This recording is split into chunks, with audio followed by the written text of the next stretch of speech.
Here's how the Quran is written. The Quran is written in phases. So the first phases of the Quran, where Prophet Muhammad was trying to appeal to the Christians and the Jews to accept him, that's when he borrowed a lot from the Old Testament. This is why you see a lot of commonality between the Jewish faith and the Islamic faith. You know, Jews pray a few times a day, Muslims pray a few times a day. Jews wash their hands, Muslims wash their hands. Jews fast, Muslims fast.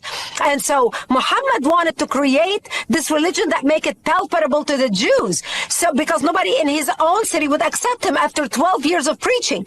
He goes to Medina and tries to convert the Jews. When they refuse to accept his religion, that's when he turns against them.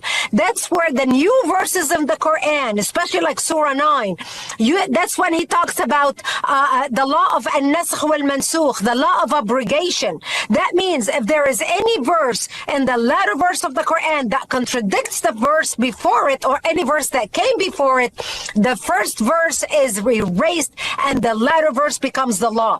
And after the Jews refused Prophet Muhammad after the year of the Hijrah, when he went to Medina, when he became when he turned against them and they became the enemy, that's when we see all the violent verses in the Quran against the Jews and the Christians, against the people of the book, against, you know, they call the Jews najas.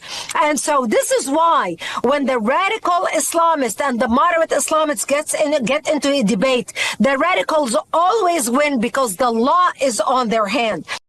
Here's how the Quran is written.